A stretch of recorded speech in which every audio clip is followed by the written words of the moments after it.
be passing Rosa DeLauro's legislation, the Equal Pay legislation, Paycheck Fairness Act, we call it, when we come back after Easter and Passover.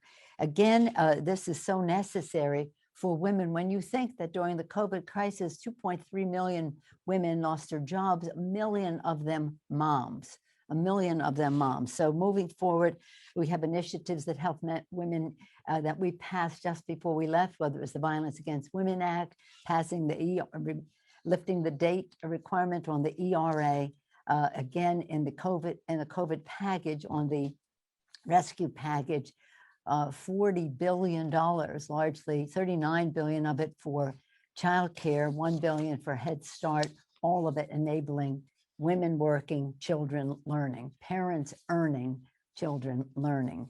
As you know, before we left, we passed legislation that was quite prescient in terms of its need. The legislation, HR 8 and HR 1446, which were about the background check legislation, Mr. Mike Thompson's legislation and Mr. Clyburn's legislation. Since we passed those bills, we had the tragedy in Georgia and now the tragedy in Colorado. So we hope that this, I was disappointed when I was shocked when the little children were shot in Connecticut, and then the school-age children, high schoolers in Florida. We thought that would be so compelling that there would be a change in attitude in the Congress to match the change in attitude in the country, where over high 80% of the American people support responsible background check legislation. So we're hoping that we can get something done on the Senate, and I commend Mr. Thompson and Mr. Clyburn for their leadership.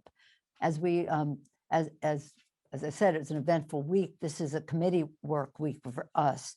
And again, we talked about some of the, earlier in the week, the chairman of the Fed spoke to the Financial Services Committee, as is required by the law, Humphrey Hawkins, that says the Fed chairman comes at a regular basis to talk about inflation and to talk about unemployment. And the testimony was very compelling and very reassuring that inflation is not a challenge to what we want to do as we go forward with the Recovery Act, that more needs to be done. Right now, as we speak here, the committee is meeting, Energy and Commerce Committee, hearing from CEOs of social media companies. And it's I do believe there's a bipartisan coming together about really getting to the bottom of the misinformation. For some of these companies, especially Facebook, their business model is to make money on misinformation, and to do so in a way that is dangerous to our democracy. Again, I believe the meeting is still going on. It was when we began this, so I'm pleased with how that is going. So here we are in a place where we just passed the 30 million mark of people infected by the coronavirus. But on the positive side of it, the president has announced not only would there be 100 million people vaccinated by his first 100 days, but now 200 million people vaccinated by then. Well over 100 million people already receiving checks, and that number keeps growing by the day. So we're very proud of what our members are doing to make sure their constituents know how to avail themselves of the benefits in the package, and how we crush the virus, how we put money in the pockets of the American people, how we put our children safely in school, how we put people safely back to work. We're very proud of that legislation, but we know more needs to be done in terms of jobs, and that we're eager to be getting going forward on the recovery package. The administration will be making some announcements about that in the days and weeks ahead. Both Mr. Schumer and I have been briefed on where they're going on it, and it is very consistent with the values that we share in the Congress, and that the American people need us to act upon those values. I'm very proud of the president's press conference this morning, speaking about values, and weighing the equities and decisions that we have to make for the people, for the children. Any questions? All right, if you'd like to be placed into the queue to ask a question, please raise your hand under the Reactions tab at the bottom of your screen. When called upon, you'll receive a prompt to unmute. One moment while reporters join the queue.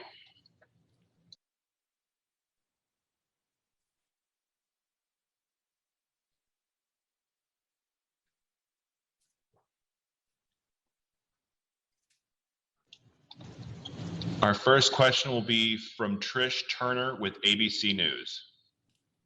Hi, Trish. Hi, Madam Speaker. I hope you can hear me. I can. Great. Thank you for doing this. On the issue of immigration, quite a lot was said at the news conference today, as I'm sure you heard. And I just wonder, in your mind, there are so many of your members who are concerned about the situation, whether you call it a crisis or not. It's escalating and getting worse.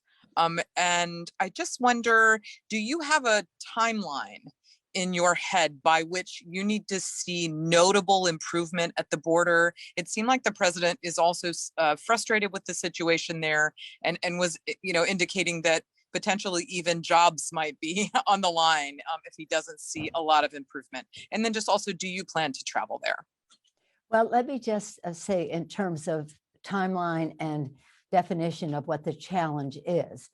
This is the time of the year when there are more people coming, traditionally. But it's important to note that what we have seen is more people now because COVID prevented some people from coming in a previous season comparable to this. So we have some doubling down on the number of people who are coming. On this subject, we have to deconstruct the harm that was done in the last 4 years to construct what we need to do to go forward. Before COVID, a few months, about half a year before COVID, I did take a delegation to the Northern Triangle, speaking of travel, to see what the causes of migration were. And of course, it's corruption, it's violence. It's also what was new to me as one who is a follower of the climate issue, that climate played a role as well. The drought, the rest impacting agriculture in those countries contributed to people leaving and coming to our country. Again, for economic reasons, that's not necessarily an opportunity to come into our country, but a motivation for people to try. So I am so pleased that the president has tasked the vice president to look to the causes of migration and how we can contain it.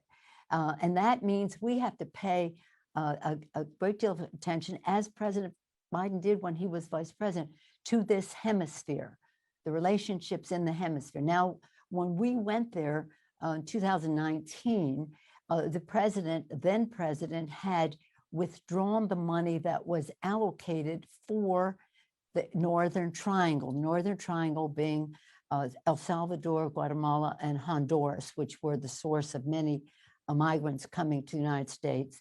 And that money was really important. It was important to fight the drug trafficking and the adjudication of it in the courts. It was important to helping organizations who had the capacity to help with children there. We visited some of the places where children, that includes teenagers, were being accommodated away from the violence in the neighborhoods or the places where they had lived. And then we had to withdraw our money, and the administration then used it for other foreign policy initiatives, but took it out of there. That was a mistake, and we have to restore that, again, with a bigger look at our own hemisphere and vis-a-vis our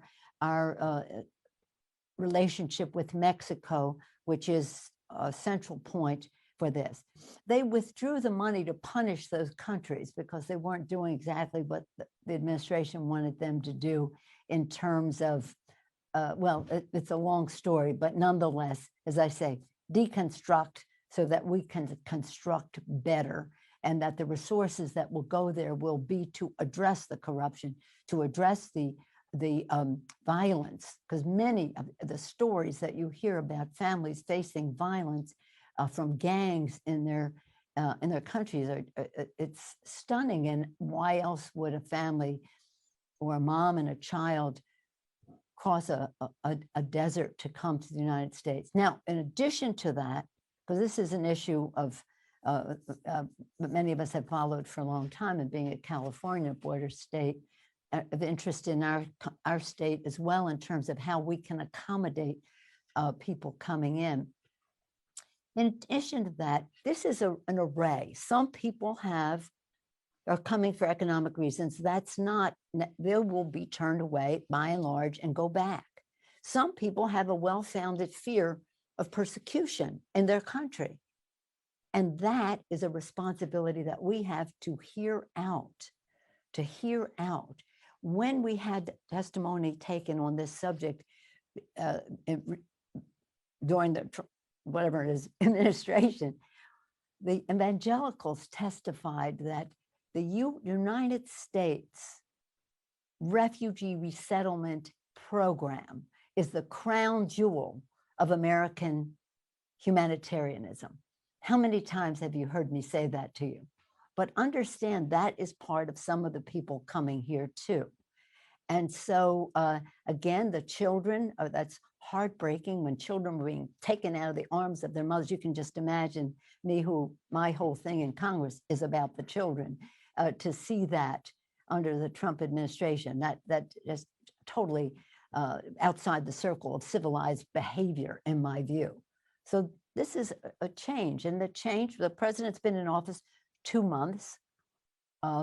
He's tasked the vice president to talk to the root causes of the migration. He is focused on the fact that the children should not stay in with the Border Patrol people, but should be a matter of 72 hours or more into the hands of HHS, the Office of Refugee Resettlement. And then again, if there is 70-some% of the children have a relative in the United States, 40% of them, my understanding is, have a parent in the United States. So how do we, again, in a humanitarian way, effectively do that? Again, undo, deconstruct so that you can construct. And I think the president brings all of the humanitarian and values and pragmatic solutions to it. And I think that we will see. And I call to your attention my colleague, Congresswoman Brown Escobar, who represents El Paso in the Congress, has an op-ed in the New York Times today, is to think past what you see there as to the path that we are on to go into the future. Can I give you a timeline? No, but I know that we will be making progress constantly. Any other question? Our next question will come from tkopan, the San Francisco Chronicle. No? Hi, Speaker and Hello. Andrew. Thanks for taking my question. You know, as it looks fairly likely that we're headed for a recall election in California, you know, you've been through these before. Yeah. There's a question of whether any other Democrat should run if this makes the ballot as sort of an insurance policy. Do you think that would be a good or a bad idea for Democrats in California? I think it's an unnecessary notion. I don't even think it rises to the level of an idea. I think that it's clear when we look at where this money is coming from and this initiative is coming from, by and large, it's a Trump initiative, not Trump himself, but his Trumpites. But let's just say, putting that aside, people are suffering. The COVID virus has taken a terrible toll. In our own city of San Francisco, $8 billion lost from the hospitality industry. And what that means for jobs, and many jobs in the hospitality industry are entry level, are women, people of color, young people. So we have challenges here that people feel the pain of, and so does our governor. And we have initiatives in our recovery rescue package that will help some of that. So I think it's really important not to just judge this as a political thing, but to have empathy for the challenges that people face because of COVID and the crisis, that economic crisis that accompany it. And I think that the governor will do that quite well. I do think that we will defeat the initiative, not because of who started it, the Trumpites, but because of the governor's leadership to help and meet the needs of the people of California. Yes, we've been through it before. I don't think it's a good idea, notion to have a Democrat on the ticket. The governor will defeat this initiative. He will continue to be governor, and he'll go on to another victory in the election following, the regularly scheduled election following it. Now, I've been a political organizer, a community organizer for a very long time, long before I was in Congress or even thought about, I never even thought about going to Congress. And I would stand on street corners with my little children surrounding me, getting signatures of people to put on the ballot for one thing and another. And people would sign up and they'd say, I don't even intend to vote for this, but I do want to have the chance to vote against it on the ballot. So I think that the governor will defeat this quite decisively. And we'll all help him do that. Our next question will come from Mariana Sotomayor with the Washington Post.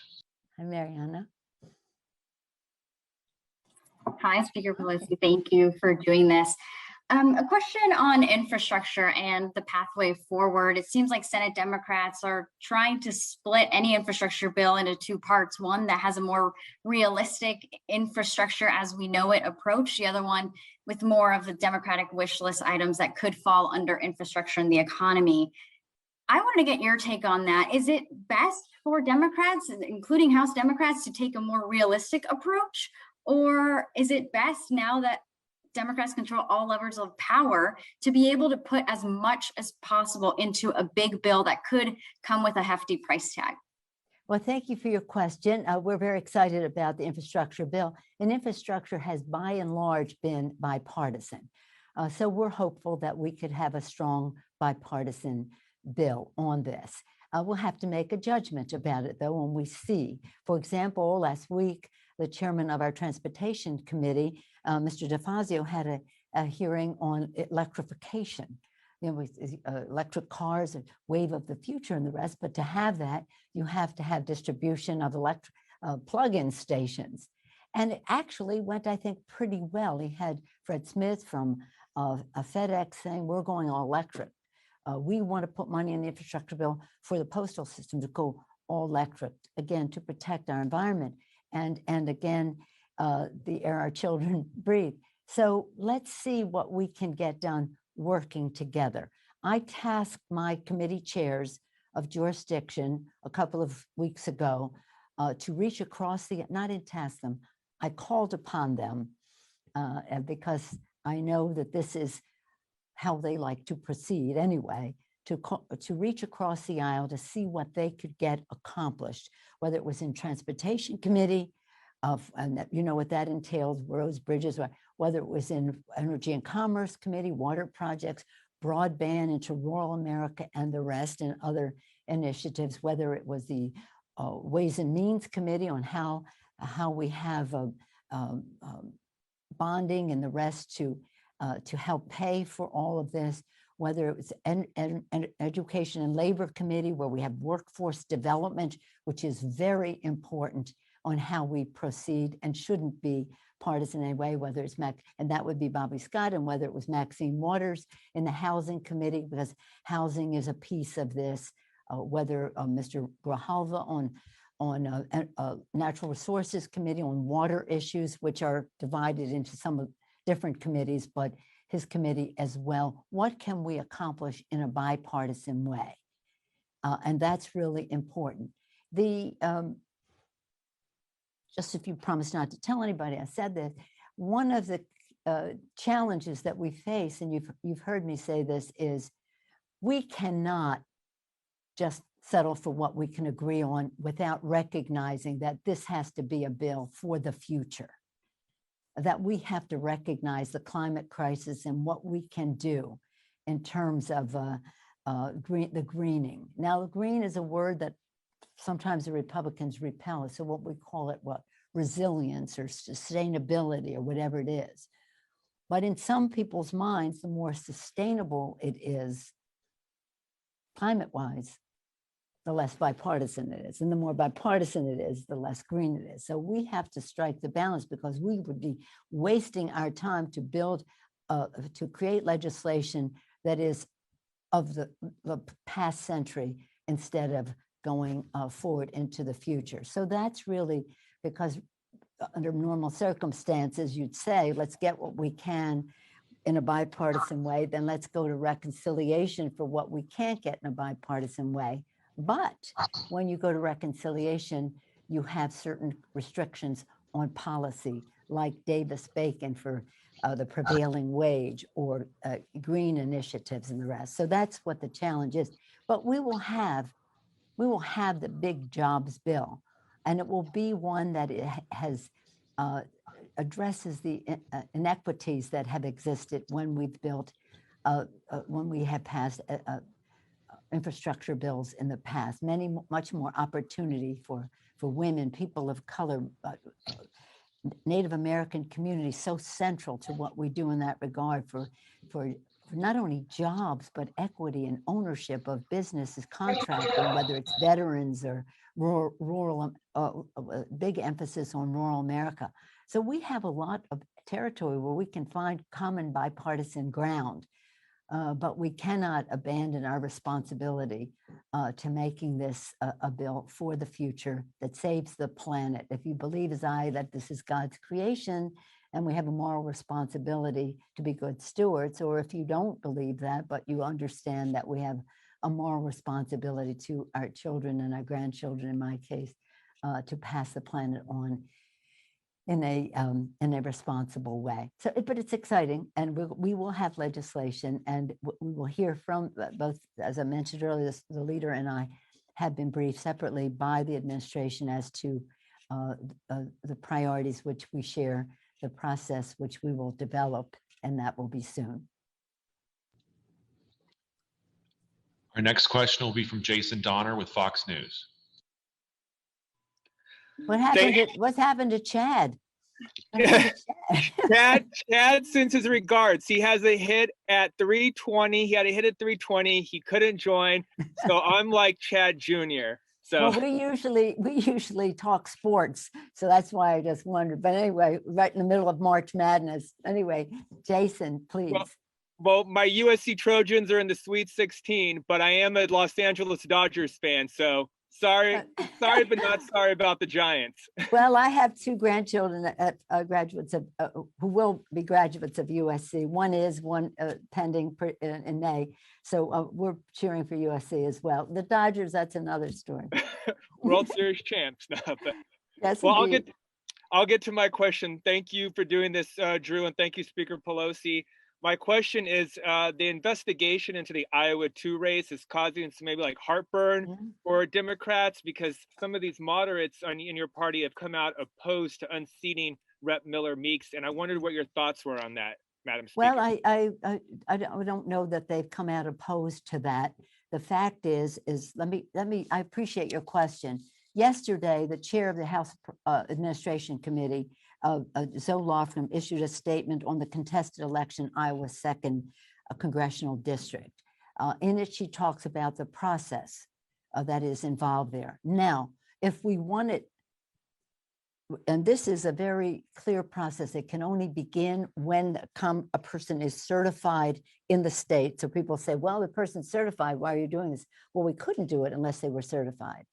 If you read it, let me just tell you that this is more than 100 contested elections filed by Democrats and Republicans pretty evenly. And under the law, state certification is a prerequisite for establishing a contested case. 400,000 votes cast, 6-vote difference. If you had lost a race by 6 votes, wouldn't you like to say there must be some way that we can count this? Now, the House of Representatives has the authority to do that under Article 1, Section 5 of the Constitution to determine that. So, but it's a process, and this again, we didn't seek out these contests. There are two, one brought by the Republicans, one brought by the Republican candidate, Democratic candidate. We didn't seek them out, but we are obligated under federal law to follow the process and the facts. So I'm going to call to your attention Zoe Lofgren's statement, because clearly you and our members need to see that. And I would say to them, if you lost by 6 votes, would you like to bring your case before that? This was in the beginning of our country, when President Washington was president, was when this first started. The first standing committee was called the Committee on Elections. It was, and the first contest was brought in April of 1789.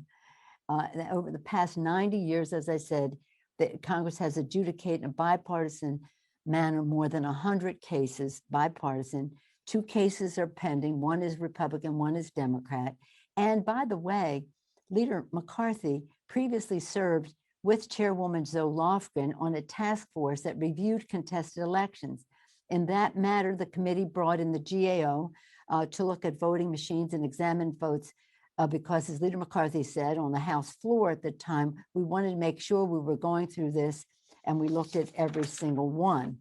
He had also said, he served on this task force to investigate the last substantive contested election before the House, and it said at the outcome of the investigation,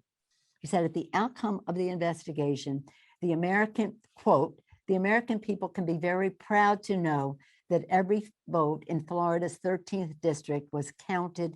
The outcome was correct. Why, and again, why would we not want that for the 2nd district of Iowa? So we are, again, when the courts have ever looked at any of this, Scalia even confirmed this is the House's right to do this. So I think it's Monday, they'll make a determination as to if these challenges meet certain criteria to go forward next Monday. And I'm very proud of the work of Zoe Lofgren. She knows election law so very, very well, and we want to be fair. Now, if I wanted to be unfair, I wouldn't have seated the Republican from Iowa, because that was my right on the opening day. I would have just said, they're not seated. And that would have been my right as Speaker to do. But we didn't want to do that. We just said, let's just go through this process. Many members were saying, don't seat the person. You know, you're naming a few who are saying, let's move on.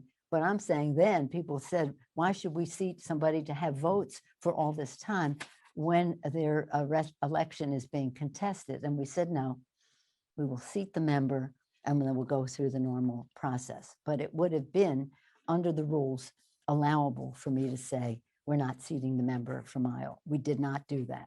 So I want credit for that. Okay. All right, our final question will be from Ryan Nobles of CNN. Hi, Madam Speaker. Thank you for the time, and thank you for the question. I'm wondering if you could give us an update on the status of the 1-6 commission. It seemed as though you'd hit a roadblock in negotiations with the minority leader. Are you still committed to making this happen? And if so, what is it going to take to get it over the hump? And are you open to the idea of it being equally represented with both Republicans and Democrats? Well, let me just say I am committed to finding the truth. Now, you're making a fuss about the numbers, this or that. That's all negotiable. That's incidental. What is important is that the Republicans have said they didn't want any findings. You know, we had the findings of the FBI previous to January 6th as to what was happening in our country with domestic terrorism in America, and saying that domestic terrorism was more of a threat to our security than global terrorism. That was the end of September. I refer that the FBI director's testimony that we had that as the finding. They didn't want to find, and they didn't want any conclusions. What does that mean? All we said is that this happened on January 6th. The whole world could see. So if there's no, there are 3 areas that you would look into this. What is the scope? What is the scope? And if they're saying, well, we can't even stipulate to anything in terms of scope, we would like, if you're going to look at January 6th, we want to look at Black Lives Matter, you know, that kind of thing. what is the scope? What is the timing? What is the timing? And then what is the makeup of the committee? I call to your attention, more than you may want to know in this answer, that I had the legislation in 2001 at the time of 9/11. I had that legislation in the Intelligence Committee. I won in committee. When we went to the floor the next day, the Republicans said she was playing a blame game, and they rejected it. It wasn't until the outside families shortly thereafter came forth, the families of 9/11, and said we must have a commission. That the commission was voted on, and the author was our colleague Tim Romer, who was masterful in how he got it done, working with the Republicans, narrowing the amount of money they would need, just to get them on board, because they were not on board. And then he later retired from Congress in time for him to be appointed a member of the 9/11 Commission. But they resisted even that, saying I was playing a blame game, if you look at the debate the next day on the floor. Now, some of the senators, I've asked them to say, see what the market is in the Senate. Senator, what's his name? McConnell. He said, when I asked him, are you serious about wanting to do this? He said, yes, it depends on the scope. And the next morning, I said, well, let's discuss that. And the next morning he went to the floor. That was in the evening. The next morning he went to the floor and just dumped all over, forgive my crudeness, all over the fact that we would be investigating January 6th without other things as well. So we're going to have the truth. I hope it will be a commission. We sent them pretty much how it would work, similar to what happened with the 9/11 Commission. Most recent commissions have had appointments by the president, and that's where this is different from before. Most recent commissions have had appointments, House, Senate equally divided, and then something from the president. You can look at most recent legislation. It will show that the president has commissioned, and that makes it an advantage, whoever the president is. But that, again, is not a central issue. It's an excuse. It's not a reason. And I wish you would all pay more attention, if I may suggest, to the fact that it is the scope that is what they are disagreeing on. So how do we get there? Last week, I again said to my chairman, see what you can do in a bipartisan way about a commission. See what they are willing to do. Some of them have been receptive, but then they'll say, well, the leadership doesn't want us to do anything, so we won't do anything. But they know that within their committee's jurisdictions, for example, Homeland Security's jurisdiction, I think there could be opportunity. The security side of it, of the Capitol, is more the House Administration Committee, and we should be able to find common ground on how this happened and how we go forward there. But in terms of the thrust of this, the why, the how did this happen, that's more the domestic terrorism issue. And in fact, the director of the FBI said that this domestic violence is the domestic terrorism. It is the buckets under it are white supremacy, anti-Semitism, xenophobia. It goes on like that. You should read that because it's very instructive. But the Republicans say they don't want any findings in there, which would show us a path as to how some of this happened. But I'm I'm persistent in terms of we get to the truth. Now, all of the committees are called upon who have any jurisdiction to have their hearings on it. And in fact, when we did the 9/11 Commission, we called upon them to use the work of other government initiatives, including congressional hearings. And I myself was a co-chair of the joint committee that we had in the Congress, House and Senate. It was Bob Graham and Shelby in the Senate, and Porter Gossen and Nancy Pelosi in the House. And we had our hearings, and that was part of the intellectual resource that we could also, some of what we did could be of interest to the 9/11 Commission. So we have to find the truth, and we will. And we're not walking away from that.